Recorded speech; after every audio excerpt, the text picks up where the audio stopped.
Today's video is brought to you by Assiniboia Downs Gaming and Event Center. And be sure to tune in to Trust the Profits Live Mondays at 8 p.m. Eastern for Monday Night Lights, hosted by Matthew DeSantis. Salutations and welcome, horse racing fans. My name is Matthew DeSantis. You can find me on Twitter at the handle @FailToMenace. Welcome to this very special Assiniboia Downs Capping the Card edition. We're going to get you ready for those Monday Night Lights live stream. Always a lot of fun. Make sure to come back to Trust the Profits, 8 p.m. Eastern time. We kick off the live stream. We preview the card for 30 minutes before the races. Get you ready for the StableDuel contests that are running. And if you're not playing StableDuel, you got to get in the game. But after 8:30, guess what? Every single race we stick with you for all the way until the end, and we give you our handicapping suggestions or analysis. We have some fun in the process. It's a really great time. Myself, a bunch of guests are joined. Always a lot of fun Monday nights in the lounge. So press that subscribe button here on Trust the Profits to get all of our great content, whether it's handicapping episodes, live streams on Mondays and Thursday nights, or specialty topics, horse racing news episodes, pick 5 videos, pedigree puzzle with Jessica Tugwell. We got a lot of great content on the network, so make sure to press that subscribe button. Additionally, like this video and let me know in the comments. I have to say, little disappointed by the comments section. I usually don't get a lot of comments for these videos. Drop it in the comments. Who do you like tonight? Let us know who you like on Monday night at Assiniboia. I always like to hear that. We always get lots of comments in the chat, so that's always a lot of fun during the live stream. But let me know in the video, who do you like ahead of time in the Monday races at Assiniboia? All right. Well, premise of this is pretty simple. If you've never watched before, I'm going to go race 1 through race 7. Going to give you my top pick, my top value play for each and every race, and give you some analysis of why I landed on those spots. So let's kick things off and get things going here with race number 1, which is a $7,500 claimer going 6 furlongs for 3-year-olds and up, and this is for fillies and mares that are state bred. This is a really interesting race, and I'm actually ended up going with the 2 highest prices on the board. It's only a 5-horse field, and it's interesting because there's 2 horses in here that are experienced, I guess you could say. The number 1, Just for Charlotte, and the number 3, Living Sky, have been running at this level for a while, and the thing is, they're 1 for 16 lifetime, both of them. So it's hard for me to get too excited about betting a 1 for 16 lifetime horse, particularly Just for Charlotte, who's on the inside rail. I really don't like that number 1 post draw in the sprints at Assiniboia. Additionally, her trainer, Jennifer Jordan, 0 for 26 at this meet. The jockey, 0 for 26 at this meet. So that's not a great recipe for success for a horse that's 8-5 morning line. Living Sky is the same sort of thing. 1 for 16 lifetime. Now, granted, Jerry Gorno, very good at, claiming this horse and is, I think, very good at, getting horses to improve.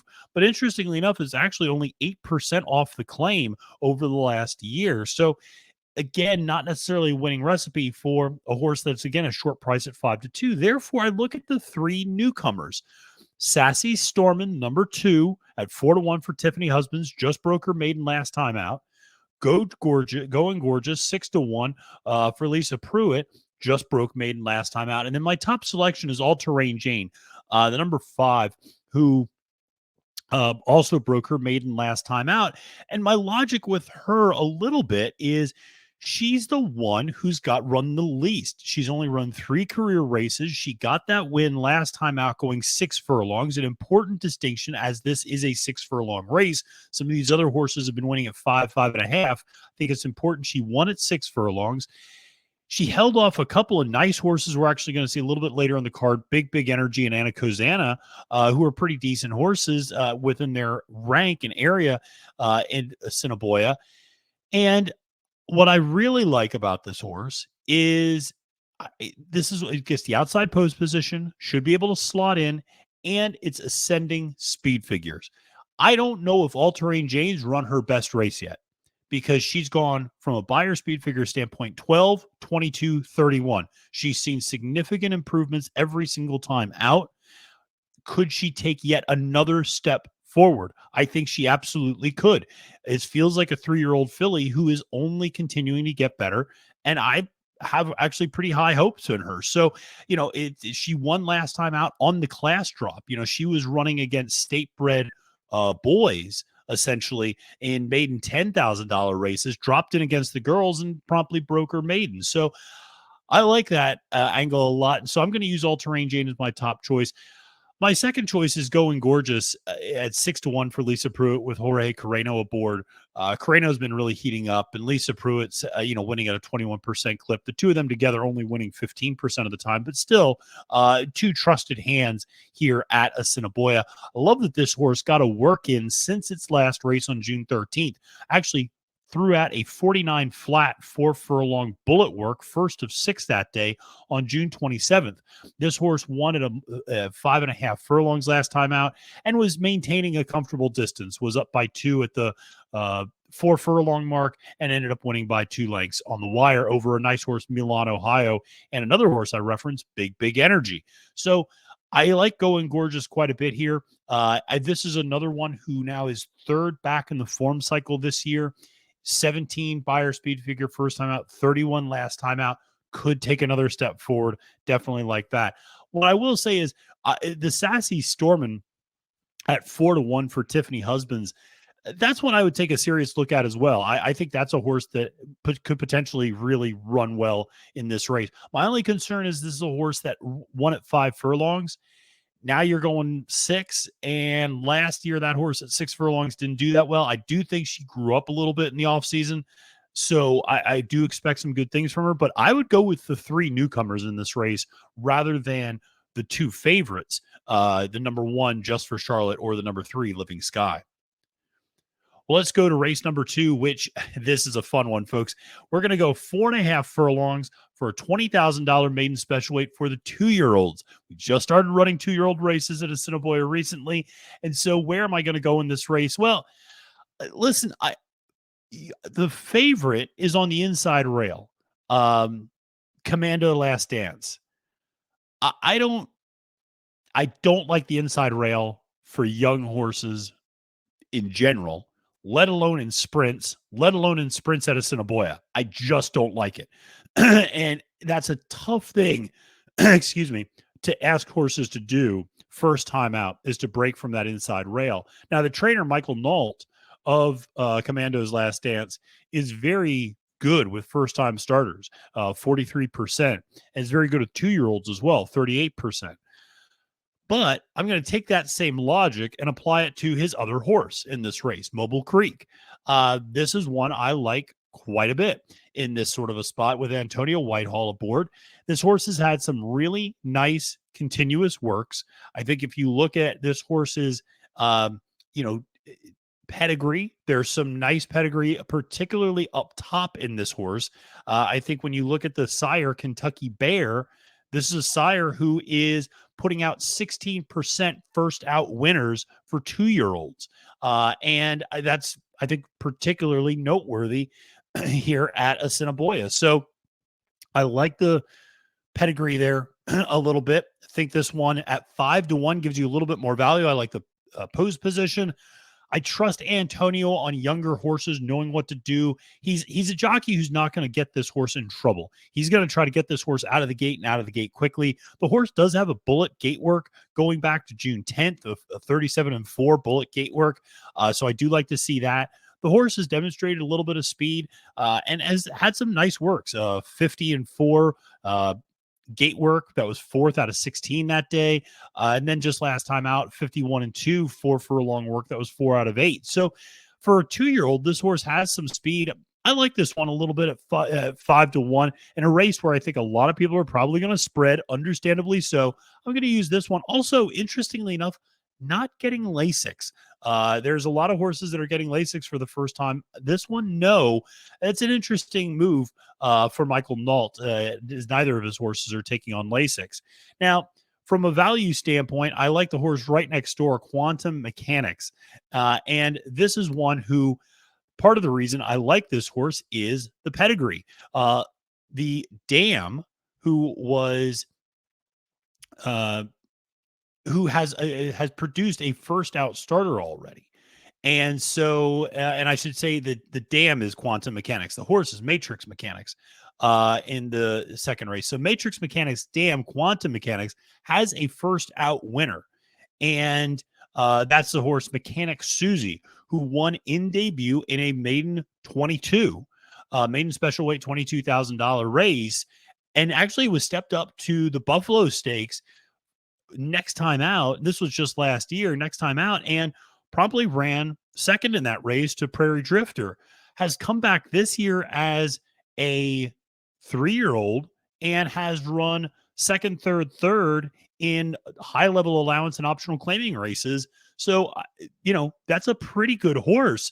And this is, again, the same pedigree, full sister. And so I think Matrix Mechanics has the pedigree to suggest this horse is going to be able to go.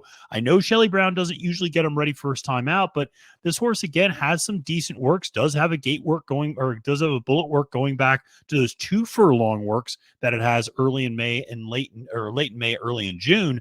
But I think this one is getting Lasix. 10-1. I'm going to take a shot with this horse. Why not? I think this one is one that could absolutely impress on debut. I'll also give a very quick shout out to an even bigger price, Rip Rock, the number 7 horse, 15-1. This is a horse that actually has run before. I do usually put a lot of credence in horses that have actually run before. This horse just ran last week. They're wheeling this horse back very quickly, putting the blinkers on for Devin Gittins. That might be a horse to look for. 15-1 on the morning line. Rip Rock is a really interesting one, I think, in race number 2. All right. Well, let's go to race number 3 on the card. $7,500 maiden claimer going 7.5 furlongs for 3-year-olds and up. And this is for state bred fillies and mares. And going to get back to a horse we already talked about in race number 1. Big energy here. 6-5. This is your favorite in the race for Devin Gittins and Ronaldo Cumberbatch. And part of the reason this horse really stuck out to me and is, listen, I get it. This horse is 6 for 7 in the money. Still a maiden, but 6 for 7 in the money. And you might say, Matthew, this horse kind of tries to find ways to lose and just doesn't ever get the job done. And you're not wrong. I thought this is a horse that I think just wants more distance, to be honest. This horse tends to close pretty effectively and has decent late speed figures, in particular comparison to the rest of the field. I mean, this is what we're looking at in terms of late pace figures from a Timeform US standpoint for the rest of the field. The number 1 Jackie's Thunder is a 25. Milan, Ohio, who I do think is interesting a little bit, it has a nice late pace of a 35. Monetary Mishap, the number 3, 12. Okay. Anna Kozana, 18. No Midnight, 19. Rye Bread, 31, which we'll get to in a second. Big Energy, 33. So by far and away the best speed in the race at late. I think this is a horse that I like his running style as well, or her running style, I should say. I think it fits in this spot. This was always a well-intended horse. Started out in a stakes race, multiple maiden special weight races. The drop in class has definitely helped. This horse has improved the last 3 times out, though. And this season, not necessarily from a speed figure standpoint, just from a finish standpoint, it was third by 4.5, then third by 3.5, then second by 0.5. So this horse is moving in the right direction, I think. And I was against this horse last time out, but I like the stretch out to 7.5 for this one. So that's my top pick in this race. My value play is number 7, Rye Bread, 20-1. This is a little bit of a shot down field, but this is a horse that I just think wants a lot more distance and should sit another halfway decent trip. This horse does have some versatility, can close into a pace a little bit, as we saw last time at 6 furlongs. I just think this horse isn't particularly quick. I mean, it has good tactical speed, but I think going 2 turns is actually what this horse is going to do best. And you get Chavian Chow aboard. This horse made up a ton of ground late last time at 6 furlongs, went 10 lengths back to less than 5 lengths back between that final call. And again, I think you're getting a little bit of a jockey upgrade now with Chow hopping aboard. I like this one, 20-1. I don't think you'll get that price. I think that price will probably get bet down a little bit, but that's one I just really like quite a bit. Listen, my concerns with Anna Kozana is, it's new to the Jerry Gorno barn. But here's the thing, that horse traditionally just loses ground late. And last time was the first time that horse didn't lose ground late. And I don't know if that's a new trend or if that's kind of just an anomaly. And going 2 turns, I'm just not entirely sure about Anna Kozana. Certainly, you have some decent pedigree up top with Kozan, but again, I'm going to go with big energy. Milan, Ohio is a horse I really liked last time out, but again, that's a horse that was backing up a little bit at 6 furlongs. This will be the first time this horse tries 2 turns. We'll see. There's certainly a very hot barn from Mike Taphorn, who's winning at 44%, but I just kind of need to see Milan, Ohio turn in another effort. That's a winning effort, and that not necessarily the horse needs to win, but needs to just show a little bit more than it did last time. I actually think this horse regressed a little bit going that extra half furlong. Now you're going to be tacking on another furlong and a half on this race. So let's go to race number 4, which is another 7 furlong race going 2 turns. And this is for 3-year-olds and up. It's a $5,000 claimer. And I'm going to go back to another favorite here with Tara Tattoo, the number 2 horse for Carl Anderson and Sven Balrup. I actually think Balrup's going to have a pretty big day on Monday. But Tara Tattoo is getting a very notable class drop. Ran in an allowance $19,000 race last time out, now dropping back into claiming company where this horse has run very well. Granted, 1 for 17 winning, so reason to be skeptical. But if you go back and look, this horse was running at Woodbine against much better competition and has run 7 furlongs and done well at 7 furlongs, won at 7 furlongs, and was doing it against better competition at Woodbine. So, it broke its maiden at 7 furlongs with a 51 Beyer speed figure at a maiden 15,000. So this horse has, again, had some better races over the last year at Woodbine, going 2 turns, and I just think this horse can handle the distance and likes the 7 furlongs. So that's going to be my top pick. I just think this horse also, you saw a little bit of a progression. This is now 3rd back in the form cycle from that long layoff. And I think you're going to see this horse run particularly well on the day. And last time out, we should say, when it was running at this claiming 5,000 level, ran up against a horse, Frank's Reload, who's run very, very well, as well as Runaway Hurricane, who's come back to win next time out. So that was a pretty live race, actually, that June 17th race, or June 12th race, I should say. Now, 3rd back of the form cycle. I like Tara Tattoo. Now, from a value play, I like the number 7 Unusual Account. Unusual Suspect. That's one of my favorite movies. But Unusual Account, the number 12 is the number 7 horse at 12-1 on the morning line. This horse is 2 for 4 winning at the distance and has won at 7 furlongs at 2 different tracks, which I take into consideration a little bit. It wasn't just the product of one track. Dropping in class a little bit, was running in $20,000 allowance race early in the season, then claiming 10s, then a claiming 7,500, is now dropping down to a claiming 5. And so what I think you're going to see out of this horse is its best effort. The horse actually has improving speed figures, despite maybe not running quite as impressively as you might think. And the speed figures absolutely fit with this race. So 12-1 feels like just a little bit of an overlay. Now you're getting the bug aboard as well in the apprentice jock, Fraser Abley. And so you're getting a 5-pound weight allowance going those 2 turns, which I think is notable. And I don't know. I just think this horse has a nice race in him. And I think he particularly likes, that 7 furlong distance, given that 2 of this horse's 3 career wins are at 7 furlongs.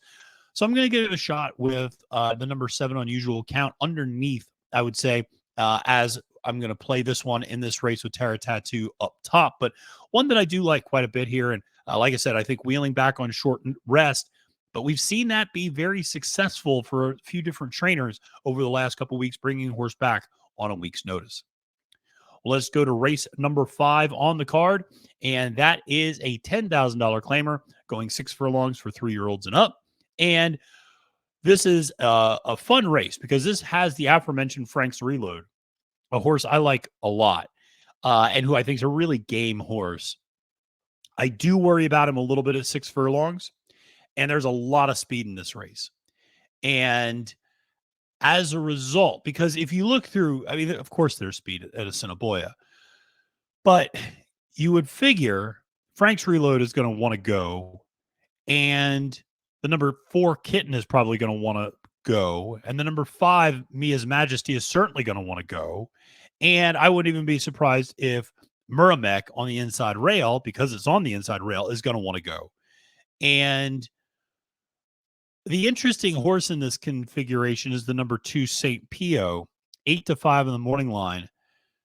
This horse last ran 2 weeks ago at Lone Star, and this horse just flat out stopped at a claiming 10, non-winners of 3. This horse finished 7th by 38 in lengths last time out and just completely stopped. It was up on the lead and just, you just rare to see a horse stop that badly. This was a horse that was in the Steve Asmussen barn for a while, Robertino Diodoro barn for a while, at Oaklawn, at Remington Park.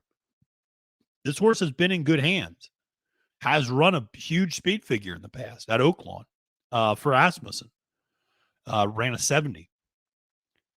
However, the issue is, I don't know if this horse might have bled last time. And I'm always skeptical when a horse stops that badly. I don't want to use that horse next time out. Now, St. Pio might come up here and just blow the barn doors off the rest of this field. Absolutely possible. But I just can't get over that last race and the fact that it was only 2 weeks ago. So, Jerry Gordo, a trainer I have a ton of respect for, but I just am worried about St. Pio. I'm going to try to look past this one. Like I said, a little worried about 6 furlongs with Frank's Reload and the price pressure he's going to get from Mia's Majesty. As a result, I'm going to go to Armavir, the number 6 horse at 6-1 for Jared Brown, who owns this horse and trains this horse. Jorge Carreno up. Those two are always dynamite together, winning at a 34% clip with a 227 ROI. I just think this horse might get the pace set up and has nice late pace speed figures. I think this horse should sit maybe 4th or 5th and can then make a move. And so I just think the pace setup works out nicely here. I think this horse, is 2 for 3 in the money at 6 furlongs and has run well since coming up here to Assiniboia from Turf Paradise and, to 2 third-place finishes. I'm just going to give this horse another shot. I think this one gets the right sort of pace in this race. Now, you want to give a real big long shot. It is number 7, High Rise in the Peg, 25-1 on the morning line for Blair Miller and Antonio Whitehall. This is a horse that's taking a little bit of a class drop back into this claiming 10. Started out at a claiming 10 off the layoff. That's important to know. So off the bench was in a claiming 10. Ran halfway decent, actually, behind Armavir. And, ran 5th that day. But that was a nice race. Papa Oscar Whiskey has come back to win. Tara Watt's a horse I always liked, who won that race. You look at the next time out, then stepped up to a claiming 12-5. Finished behind Armavir again. Finished behind a couple of other horses, Toil and Trouble, Unusual Count. Broke a little slow that day. Had to be steadied at one point. That was not the easiest ride that day for Demario Bino. Now you get Whitehall aboard. I don't know if that's an upgrade because Demario has been riding beautifully and Antonio's in a little bit of a slump right now. But I think it's noteworthy that Whitehall takes the reins here for Blair Miller's horse. And this is another horse, huge late pace speed figures. This horse has good races in him at 6 furlongs. This horse broke its maiden in a maiden special weight going 6 furlongs out of Assiniboia last year. Then backs it up with a win at 7 furlongs in an allowance race and was running an optional claiming company. Feels like this horse, third back in the form cycle, you're going to get the best possible version of this horse. I don't think this horse is a 25-1 shot. I think this horse has a real shot in this race. I like High Rise in the Peg to come running late with a race that it has a little bit of speed where I think the favorite is extremely vulnerable. Let's go to race number 6 on the card, and that is a $5,500 claimer going 6 furlongs for 3-year-olds and up. And this is one where there is a monstrous class drop in this race, and that is the number 6 horse, Hard West. Hard West is a horse that we have seen many, many times at this optional claiming level. And this past year, actually won a $10,000 optional claimer first time out. then ran second at 5.5 furlongs over a sloppy sealed track. I thought that was actually a pretty good effort that day. And then went to 6 furlongs and, didn't run that well last time out. But that was a good race. Unbroken Star, I thought was a good horse. McKagie is a really nice horse that I liked quite a bit. So that was one where I'm willing to kind of excuse. And it's not as if Hard West is a horse that needs the lead and like just faded back. I don't know. That wasn't that bad of a race, I didn't think, last time out on June 19th. Now you're going from an optional claiming 10, which is always, pretty big company. And now you're dropping down to a claiming 5 and a claiming 55.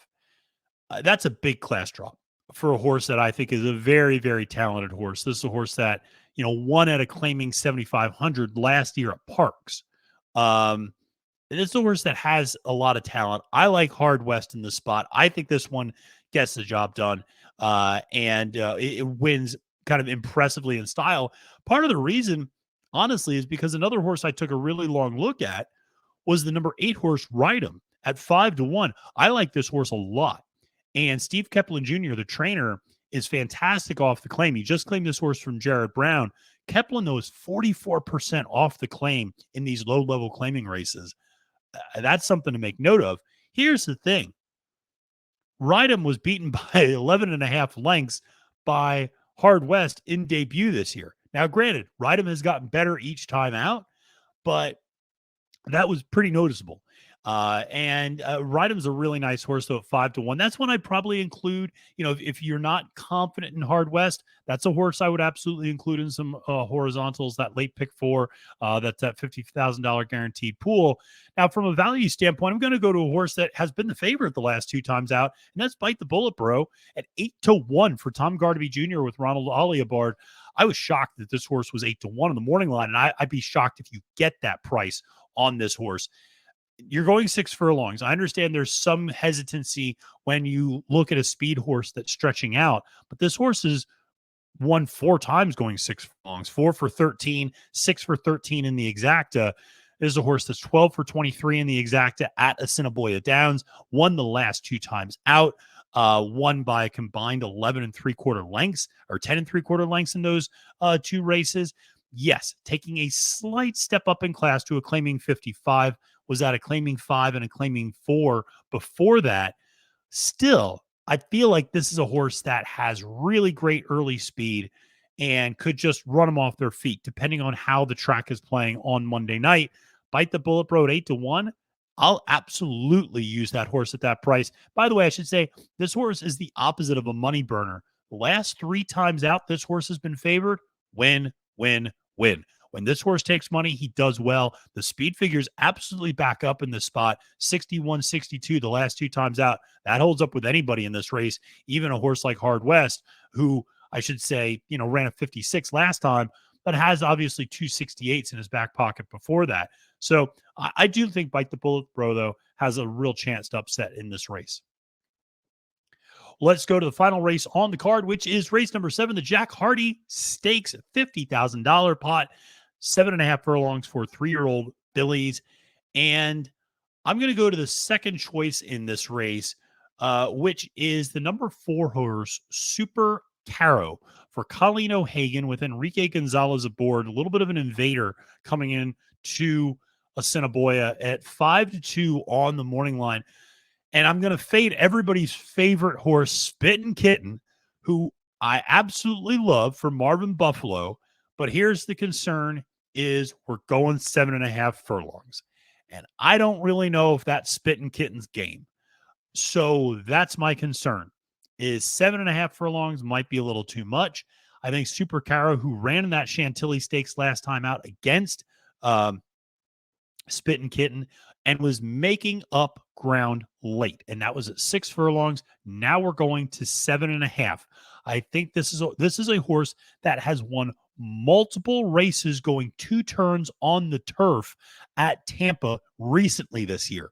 So this is a horse that absolutely can handle 2 turns, absolutely can handle the distance, has really great late closing speed, and has clearly taken to the Assiniboia Downs dirt. So, even though you might say, well, those races were on turf, this horse has made the transition from turf to dirt very effectively up here at Assiniboia. I think this horse rolls late. And this is a really nice horse. I think just gets stronger as the race goes on. So this is going to be my top pick, Super Caro, in race number 7. I think it's just that straightforward. Now, from a standpoint of value, I do like the number 6, Reasonably Lovely. This is another horse that should like added distance. This horse made up a lot of ground the last couple of times out, ran in that Chantilly, and was making up ground late against Spittin' Kitten and Super Caro.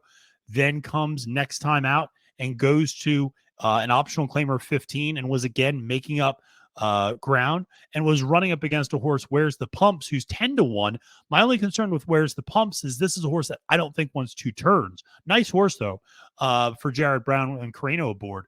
But ultimately, I like this Steve Kepler Jr. horse with Praven Badri aboard.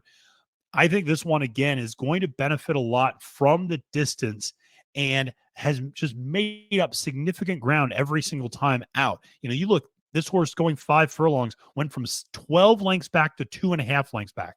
Going 6 furlongs, this horse went from 8.5 lengths back to 4 lengths back. This horse last time out went from 4.5 back to 2 back, and that was on a week's rest. Now this horse is wheeling back 2 weeks rest, going a little bit longer. I think this is the horse to really consider in this race. Should be pointed out, this is another Tampa shipper who broke its maiden going long on the turf at Tampa. I think there's a lot of nice pedigree to suggest this horse will like going 2 turns. All right, well, that's going to do it for me this week here on Capping the Card. Hope everybody comes back on Monday night, joins me and all of the guests at Trust the Profits for our Monday Night Lights live stream. Until next time, friends, my name is Matthew DeSantis, wishing you a great and profitable day at the races and reminding you it's now post time.